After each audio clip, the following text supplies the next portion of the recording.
Hello my friends and welcome. My name is Ivan and today we are going to train back delts and we'll finish with biceps.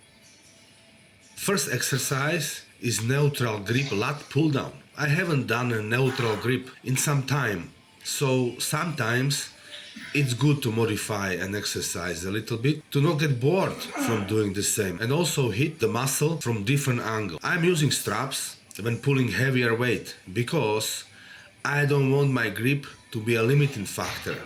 However, I always start without straps to work on grip and have stronger forearms at the beginning when doing warm-up sets. This exercise targets lats, so if you're doing pull-ups or chin-ups, you are working on the width of the back. When doing rowing movement, then you are mostly working on the thickness of the back.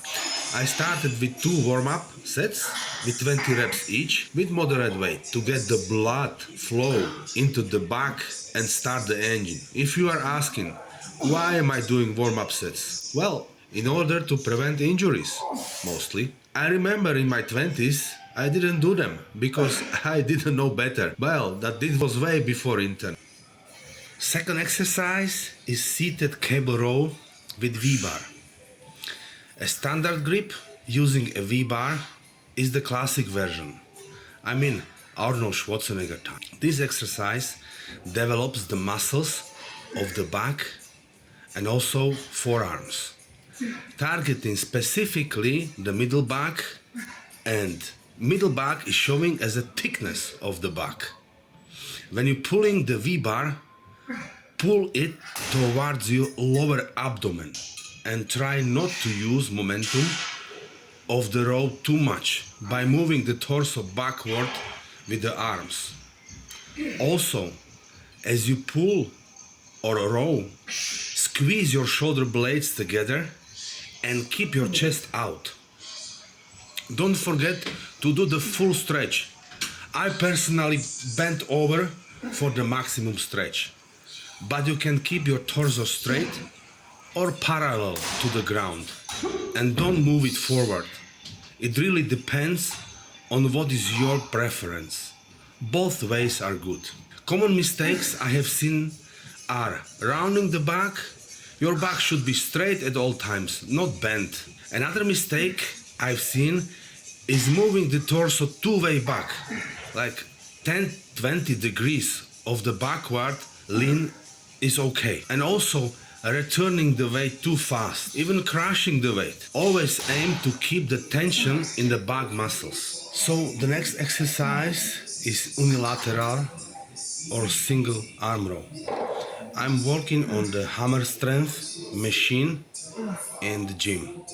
This exercise can be useful if you have one side of your body that is much stronger than the other. Please note that in this case always start with the weaker side and match the number of reps with the stronger one. Don't do more reps with the stronger one, as this will increase the imbalance in the strength even further. The key point in the posterior chain exercises, this is a term used in health and fitness to describe the muscles and structures of the back of the body, from the upper back to the calf muscles. So it includes trapezius and rhomboids in upper body, erector spinae or muscles along the spine, gluteus, hamstrings and calves. So posterior chain resistance training is more effective in reducing pain and disability and improving muscle strength in patients with chronic low back pain than general exercise. So if you have chronic pain in the back, I would highly recommend to do back exercises with resistance. Yoga, Pilates and bouncy ball can go only so far, no pun intended. On unilateral or single arm row, I started with 50 kilograms per hand on the first set and did 12 good reps. For the second set, I increased the weight by 10 kilograms or one plate for each hand and did 10 reps. And third set, I put another plate, another 10 kilograms on the machine and did 8 reps. So this is a typical example of ascending pyramid style training used by golden generation of bodybuilders like Arnold Schwarzenegger, Franco Colombo and others.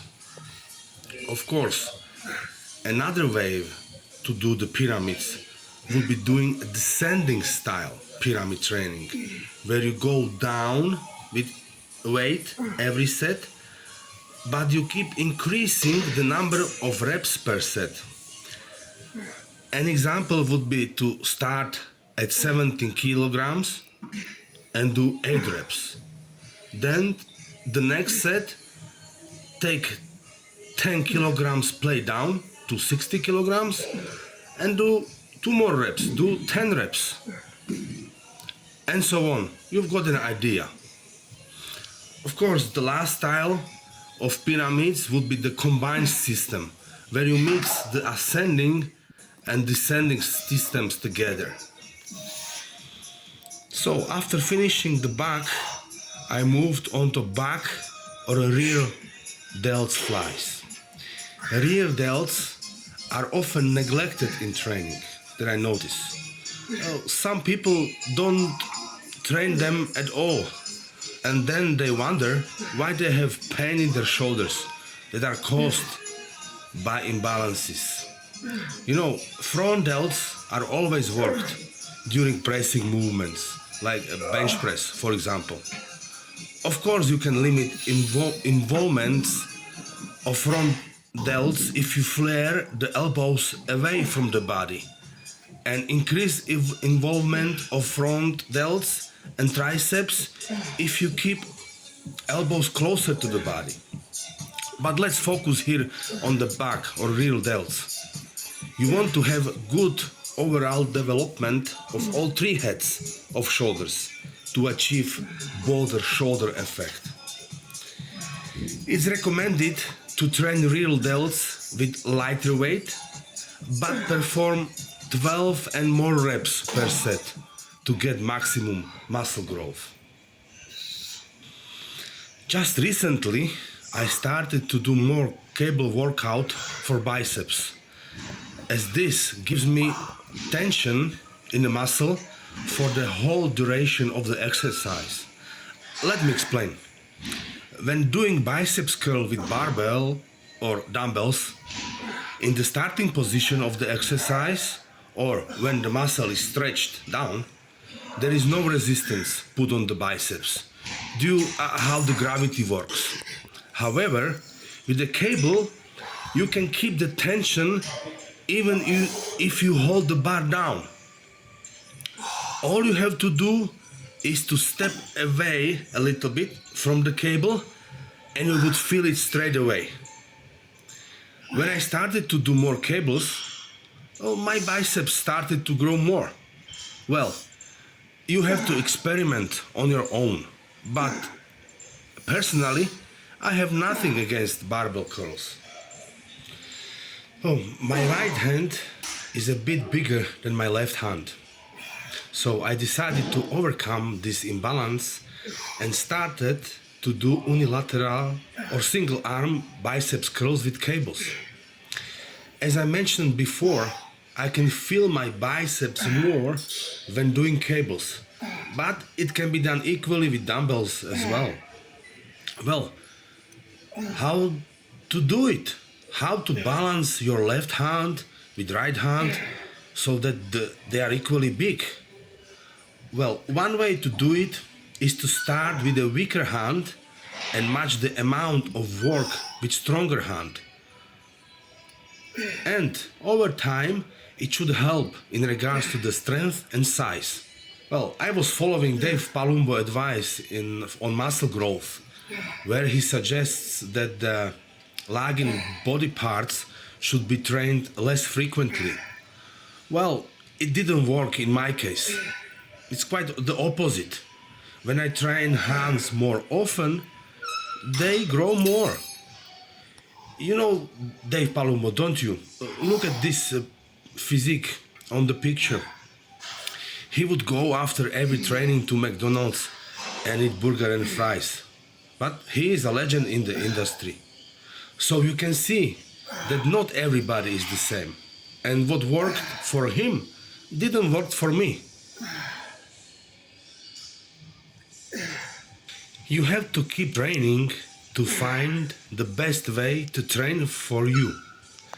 When I was younger, I would just cut and copy the training from the magazine and do the exact sets and reps with the same weight.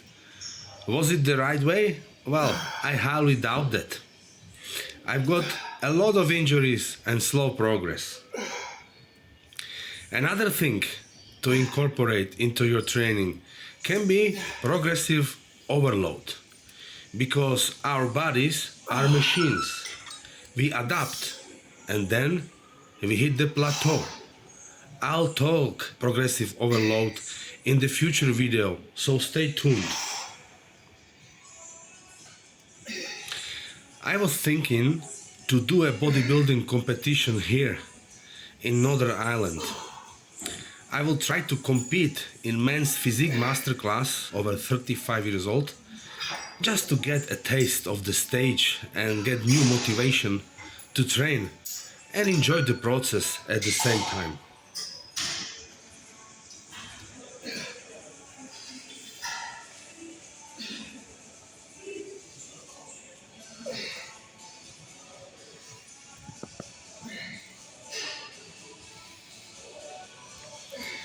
If you find this information useful, please hit the like button.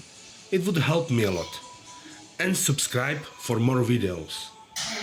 My friends, have a great time.